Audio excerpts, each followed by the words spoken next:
دبی بهترین شهر دنیاست. دخترهای ایرانی جزو قشر خیلی خوشگل اینجا محسوب. اون شیخ اماراتی همه جوره خرجشون رو میده. تنها چیزی که تو دبی رایگانه نفس کشیدن. آقا محمد عربی پس بلدی صحبت کنی؟ آشنا نداری شیخ و اینا که دنبال زن باشه؟ صبحونه‌شون رو توی استخر میخورن. من اینجا کارخونه شیخ سازی ندارم. اینجا که اصلا اماراتی نیست. بچهای اردبیل و بیری اینجا بهت میخندن. اصلا استاندارد زندگیشون خدایی خیلی بالا. شیخ فوجره به درد نمیخوره. اگه میخواید بیاید دبی یا ابوظبی رو بچسبید. زیر میزی ردت میکنن. اینایی که مثلا حالا زن دومشونه، زن سومشون. ولی باطنش هنوز خیلی کلاسیکو. سلام به کانال یوتیوب من خیلی خوش اومدید. بفهم. سلام به کانال یوتیوبش خیلی خوش اومدید. میگی یا بگم امروز چه خبره؟ بفهم شما ساب چنل هستید. آقا امروز قراره توی این ویدیو راجع به 5 تا از باورهای غلط و اشتباهی که راجع به دبی هست صحبت بکنیم و من شاهدم رو هم آوردم اینجا براتون نشوندم به خاطر اینکه بالاخره پیر تجربه زندگی تو دبی.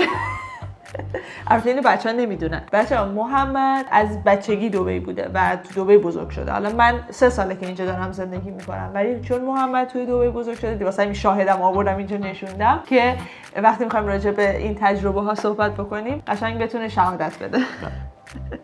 خب با 20 سال سابقه. با 20 سال سابقه در زندگی.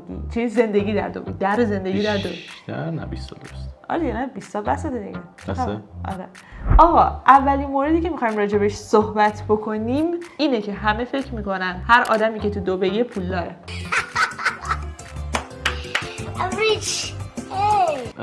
به نظرم این باوره تو این چند سال اخیر، یعنی مثلا از بعد از کووید خیلی دیگه زیاد شد، به خاطر اینکه کلا دبی مثل شرکت میمونه که یه تیم مارکتینگ خیلی قوی پشتشه، یعنی بهترین تیم مارکتینگ کل دنیا به نظرم رو دبی داره کار میکنه. تبلیغات‌های عجیب غریب. آره و بعد از کووید کلا دبی اومد یه تغییر تحول داد تو اون ایمیجی که داره و کلا اومد خودش رو به عنوان یک مقصد لاکچری کل دنیا معرفی کرد و برای همین کل ویدیوها و نمیدونم عکس‌ها و چیزایی، داستان‌هایی که راجع به دبی مثلا تعریف میشد اینه که دبی مثلا کسایی میرن که همه خیلی پول دارن، همه مثلا صبحونه‌شون رو توی استخر میخورن، نمیدونم با جت اسکی میرن سر کار، از اون طرف با هلیکوپتر برمیگردن. این یه پوز نیست، سبک زندگی منه. این شد اون ایمیج دبی دیگه. دقیقاً. و مثلا همه فکر میکنن که اوکی بیان دبی باید دقیقاً همین زندگیه رو بسازن. به همین خاطرم هستش که خیلیا وقتی میان دبی و مهاجرت میکنن به دبی یه مدت تلاش میکنن، بعد میبینن با اون تصویری که خودشون از دبی ساخته بودن خیلی زیاد فاصله داره زندگیشون. اینه که خیلی ناامید میشن. یعنی اینایی که میان دبی و برمیگردن سر همینه، برای اینکه میان میبینن نه اون چیزی که ساخته بودن و توقعشون این بود که الان بیان میتونن همچین زندگی رو داشته باشن، این شکلی نیست اینجا.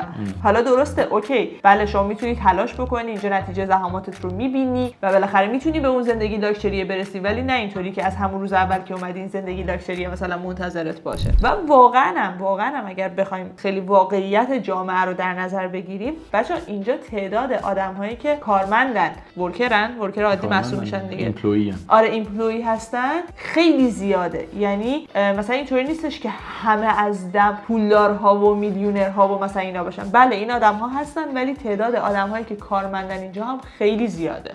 نبض کشور و نبض شهر دبی با همین آدم‌هاست. یعنی آدم‌ها دارن این شهر رو میگردونن. اون کسایی که میان سوار جی کلاس میشن و نمیدونم رو یات دارن شامپاین میزنن و این حرفا اکثرا توریستن، چون کسایی یعنی اون آدم‌های پولداری هم که موو کردن دبی اونا هم باز لایف استایلشون اینجوری نیست که 24 این شکلی باشه. چرا مثلا آخر هفته ها پارتی میکنن، این حرفا هستش. یعنی چون جایی که من الان کار میکنم خیلی با این آدم ها رفت آمد دارم و این آدم ها رو میبینم. آره آخر هفته ها پارتیو دارن، رستوران نمیدونم گیرون میرن، این در واقع چوس بازی ها رو دارن.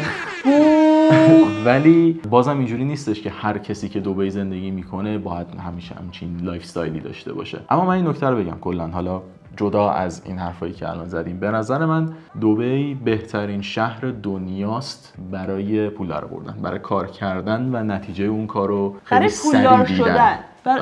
واقعا اگر که مثلا میگن که آقا اینجا آدم‌های میلیونر یعنی شهر میلیونرها و میلیاردرهاست، تو در کنار این آدم‌ها میتونی واقعا رشد بکنی، میتونی واقعا کار بکنی، ازشون یاد بگیری و تو هم مثل این آدم‌ها بشی. یعنی واقعا اگر که این شکلی دنبال این هستید که تو زندگیتون اینقدر زیاد کار بکنید که بخواید به همچین جایی برسید، بله دبی واقعا شهریه که شما اگر توش کار بکنید نتیجه زحماتتون رو به نظر من میتونید ببینید و اصلا استاندارد زندگیش هم خدایی خیلی بالاست. یعنی استاندارد زندگی بالاست، ولی اینم بگم سرعت زندگی اینجا به شدت بالا. یه چیز عجیب غریب سرعت زندگی تو دبی بالاست و اگر که آماده نیستید برای اون سرعتش که قشنگ مثل قطار میمونه، یعنی یا سوار قطار میشی و خودتو با اون سرعت وقت میدی یا از روت رد میشه و میذاری، اصلا رحم نداره. یعنی تنها چیزی که تو دبی رایگانه نفس کشیدنه که اونم رایگان نیست، اگه پول خونتو ندی بیرونت میکنه.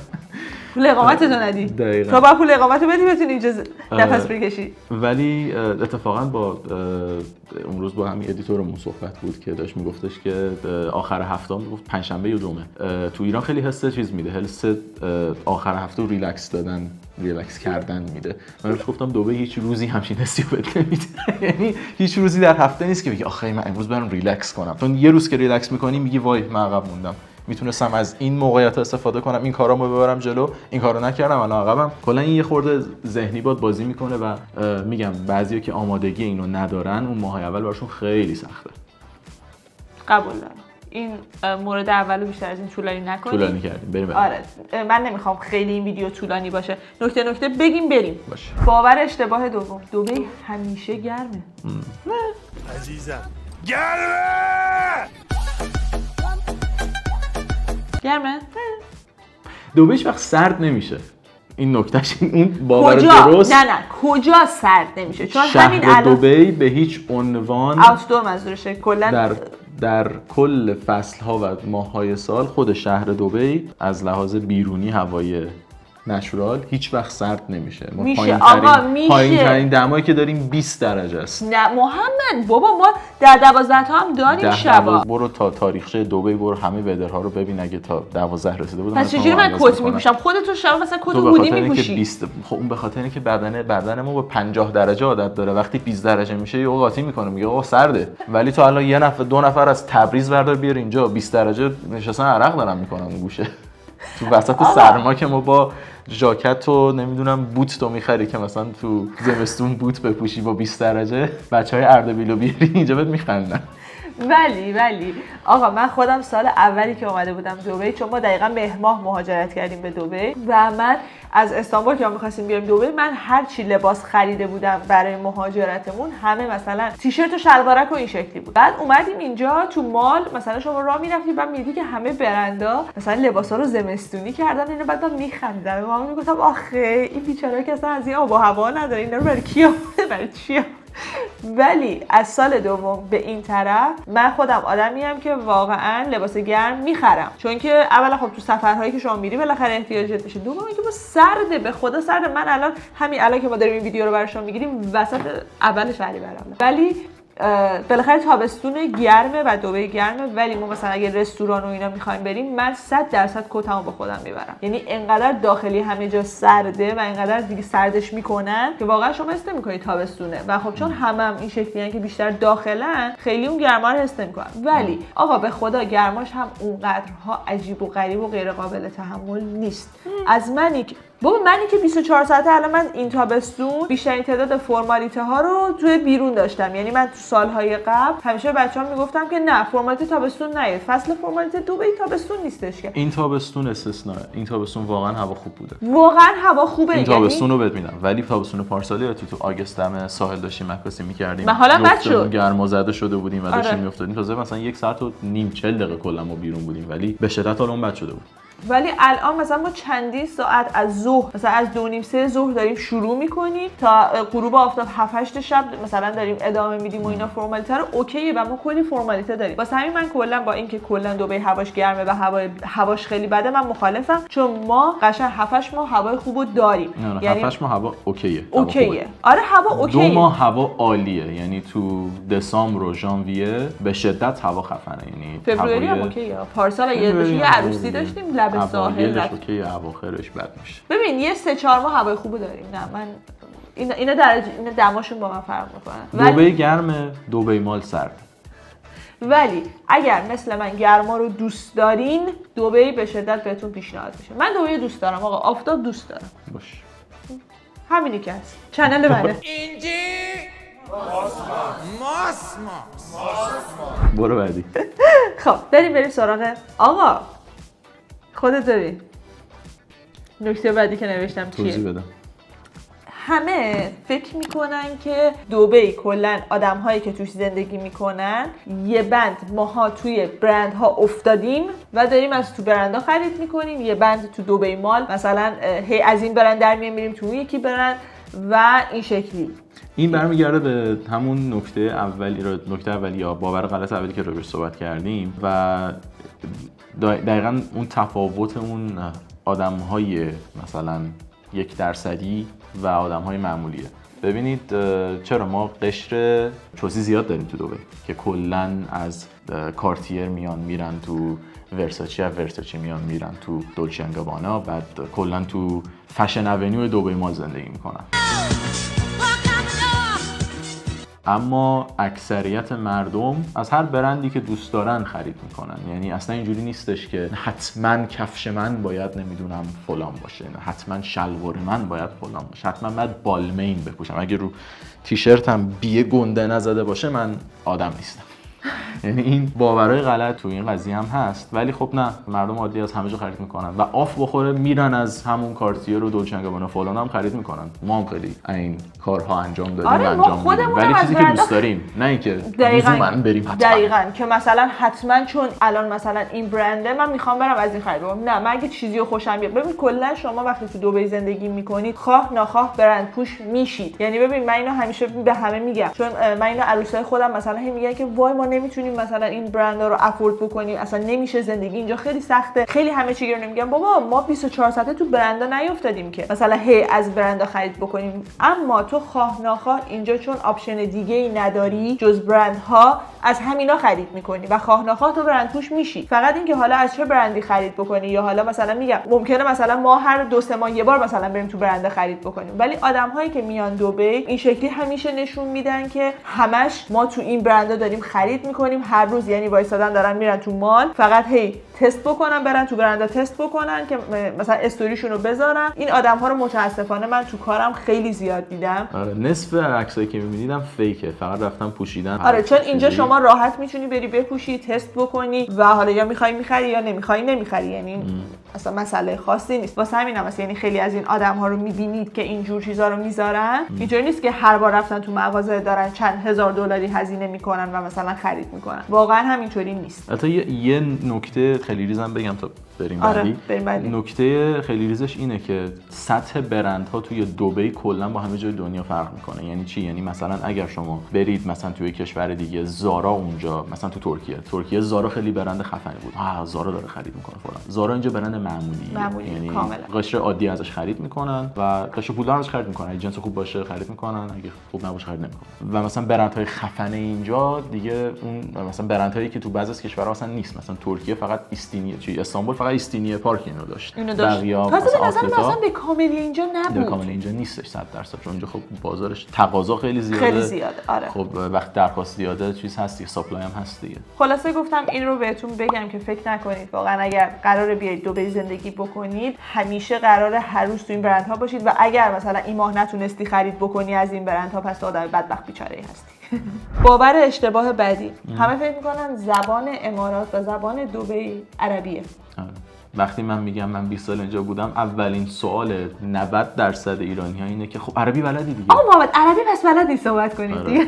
یزید برای چی من عربی بلد باشم؟ ما مازیش بشه خفنا، امرش میشه خفنا، پس هن میشه خفنا، هن میشه. زبان کاری دبی همیشه انگلیسی بوده. یعنی زبان بیرون صحبت کردن. 20 سالی که من اینجا بودم همیشه انگلیسی بوده. زبان بومیشون عربیه، یعنی بین مردم اماراتی خب عربی صحبت میکنن، طبیعیه. ولی شما 99.9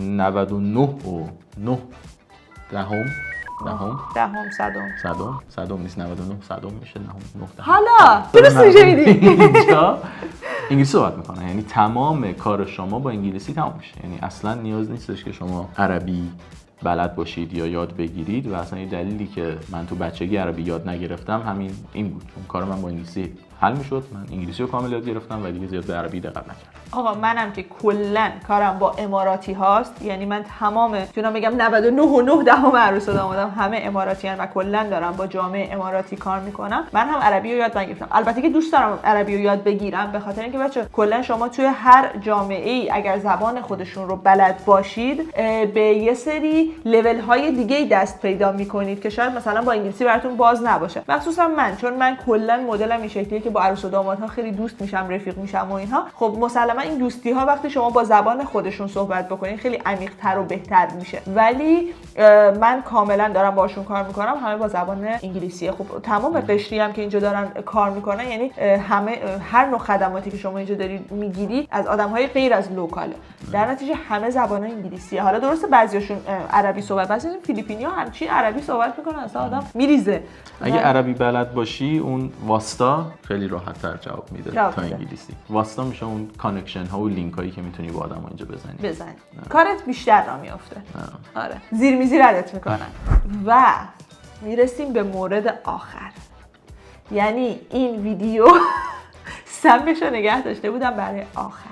همه دخترهای ایران، نه فقط دخترها، چرا میگم فقط دختر، چرا واقعا اکثر آدم‌هایی که داخل ایرانن فکر میکنن که دخترها میان توی امارات و دبی که یه شیخ اماراتی پیدا میکنن، اون شیخ اماراتی همه جوره خرجشون رو میده، اینا رو خوشبخت میکنه، یه روزه از این رو به اون روشون میکنه و خلاصه که مسیر برای ازدواج ایرانیان با شیخ‌های اماراتی مثلا چرا همه فکر میکنن مثلا باز فرش قرمز پهن شده، اون سرش یه شیخ اماراتی وایساده، این سرش یه دختر ایرانی وایساده. فکر نکن. میخوام راجع به این حرف بزنیم.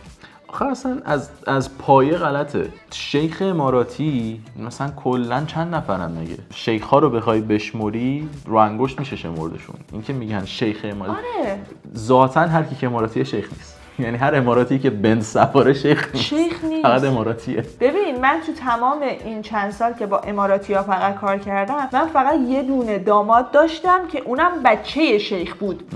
یعنی مثلا خودش بچه شیخ محسوب میشه. آره. ولی همون اونم بچه شیخ رسول خیمه بود. فجیره بود. شیخ فجیره به درد نمیخوره. اگه میخوای بیای دبی یا ابوظبی رو بچسبید، بقیه امارات‌ها به درد نمیخوره شیخاشون. ما داریم زحمت میکشیم. تو نمیدونی چه بلایی سر ما اومده. اونی که زدم بردن دعوا شد که.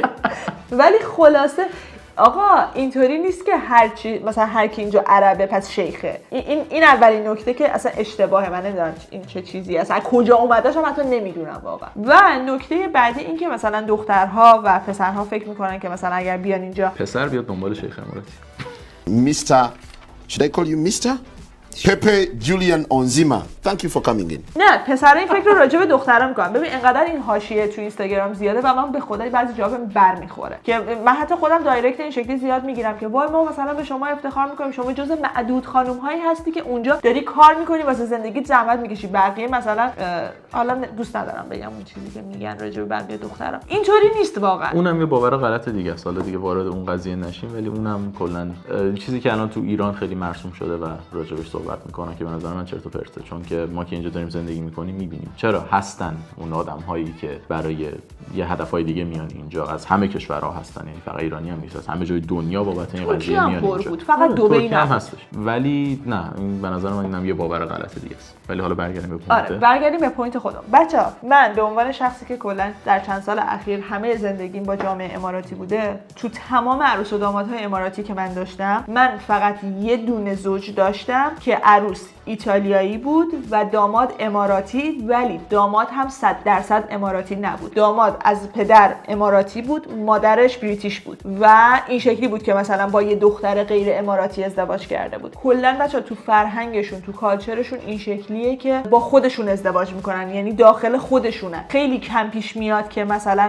بخوان اگر میخوان ازدواج بکنن مثلا با خارج از، اکثرا هم حتی خانوادگی ازدواج میکنن. یعنی من اینو دارم به چه کدومش میبینم، چون اکثرا به هم معرفی میشن و همچنان مثلا ازدواج اینجا سنتیه. خیلی ازدواج خود یعنی واقعا نگاه به شهر نکنید که اینقدر مثلا شما همه رو دارین میبینین که اینجا بازن، نمیدونم اون یکی مثلا با بیکینی بیرونه، اون یکی با نیمتنه بیرونه. خود اماراتی‌ها خیلی همچنان اون اصالت و اون فرهنگ خودشون رو حفظ کردن و خیلی بهش پایبندن. از اون طرف هم ازدواجشون اکثرا سنتیه، یعنی یا به هم مثلا معرفی شدن یا بالاخره سر کار هم دیگر دیدن، اصلا دوستی‌های اونجوری طولانی مدت حتی ندارن، مثلا آشناییشون در حد 2 هفته داره به ازدواج میرسه. و این شکلی نیستش که کسی از بیرون خیلی بتونه با اماراتی ازدواج بکنه. بچه‌ها اینی که میگم اماراتیه ها، یعنی یه سری ایرانی هایی که از قدیم امارات بودن و من کاری بهشون ندارم که اون هم خودشون رو اماراتی آره مثلا میگن ما اماراتیم. خب یه سری ایرانیایی هستن از قدیم 40 سال 50 سال اینجان و دیگه یه جورایی اصلا اماراتی هستن، ولی مثلا اونان که دارن با بقیه ازدواج میکنن اینطوری نیستش که اماراتی خیلی با خارج از خودشون ازدواج میکنن. بچه حتی تو دایره دوستیشون من چون تو اخلاق و رفتارشون میبینم و من چون چند تا از عروسامو خیلی بهشون نزدیکم، خیلی مثلا ازشون سوال میپرسم، سوالاتی مثلا پیش میاد یا مثلا بچه‌ها میپرسن و خیلی ازشون میپرسم و راحت باشون حرف میزنم. اکثرا اماراتی‌ها حتی خانماشون این شکلی ان که حاضر نیستن دوستی به غیر از جامعه خودشون داشته باشن، یعنی انقدر بستن و انقدر سخت تو رو راه میدن توی حالا اون جامعه خودشون، اون کامیونیتی خودشون که حد نداره. بعد حالا شما فکر کنین که من نمیدونم چرا میگم، حالا خیلی‌ها فکر میکنن که مثلا میتونن بیان اینجا سریع بیان، چون اولین سوالی که خیلی من میپرسن مثلا آشنا نداری شیخ و اینا که دنبال زن باشه؟ من اینجا مثلا کارخونه شیخ سازی دارم، خدا شاهده اینقدر اینو از من میپرسن. من نمیگم که چیز ازدواج نمیکنن، اینطوری نیستش که مثلا با حالا ملیت‌های دیگه ازدواج نکنن، ولی چیزی که حداقل من به تجربه خودم دیدم اینایین که مثلا حالا زن دومشونه، زن سومشونه. چون چند تا حالا مثلا عروس اینجوری داشتم که مثلا دختره مثلا مامانش فیلیپینی بود ولی مثلا زن دوم آقای بود، بعد اینجوری. ولی اماراتی ها و ایتالیایی هم زیاد لینک میزنن. این الان سومین اماراتی ایتالیایی هست که من دارم راجبش میتوام. وقتی یه باره میگی مثلا شانسی بوده، دو باره چیزست، وقتی سومی رو تو یه بازه کوچیک میبینی مثلا جامعه اماراتی که اینقدر کوچیکه هست. چون اون دوست ما که دوست دخترش ایتالیاییه، بعد اون شب که با ایتالیایی رازان رفته بودم یه اماراتی ایتالیایی دیگه هم معرفی کرد، اینم عروسان که سومیه. این دوتا قضیهشون من مشکوکه، اینو باید بچسبیم و من ببینم که این موضوع بعدی ما میریم یه دیپ ریسرچ میزنیم ببینیم چه خبره بین ایتالیا و امارات، چه اتفاقایی داره. توطئه در کار است، توطئه بزرگ در کار است. ولی بچا نکته‌ای که وجود داره اینه که کلا دخترهای ایرانی جزو قشر خیلی خوشگل اینجا محسوب میشن. یعنی البته که ما کلا همه خوشگلیم، آره کل دنیا واقعا دخترای ایرانی حرف ندارن، ولی کلا خانم‌های ایرانی رو همه ملیت‌ها اینجا هم بهشون احترام میذارن، هم دوستشون دارن. من خیلی اینجا دیدم که مثلا یعنی اکثرا دوست پسرهای بچه‌های ایرانی، دخترهای ایرانی اکثرا اروپایی ان اتفاقا تو امارات. من بیشتر یعنی با اروپایی دیدمشون تا با اماراتی.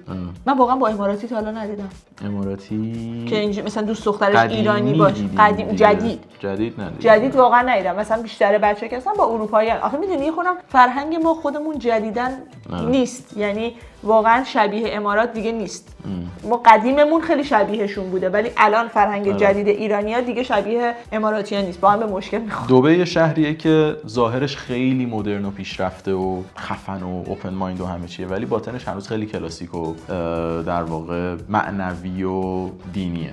مذهبی دنبال مذهبی بودم. آره چون واقعا خب مذهبی ان، خدا وکیلی شاید بخوایم در نظر بگیریم. حالا خلاصه ما می‌خواستیم راجع به اینا باهاتون صحبت بکنیم چون اینا سوالاتی که خیلی زیاد تو پیج از من میشه و یعنی من واقعا دیگه اصلا خسته شدم از جواب دادن به این سوال‌ها، به خاطر اینکه یه سری حرفایی که از بیرون زده میشه ولی مثلا میای تو به خدا اصلا زندگی اینجا این شکلی نیست. ولی خب خیلی هم هستن که مسیر مهاجرتیشون رو اصلا بر اساس یکی از اینا میچینن. ما می‌خواستیم این رو توضیح بدیم و بگیم مخصوصا مورد آخر که من اینجا کارخونه شیخ سازی ندارم، نمیتونم براتون شیخ پیدا کنم و فکرم نکنید که مثلا اینجا بیاین راحت مثلا میتونید برین شیخ اماراتی پیدا بکنید و باش ازدواج بکنید و خرجتون رو بده و دیگه تمام. همچی خبرای اینجا خیلی زیاد. تو جی بی آر نشستن.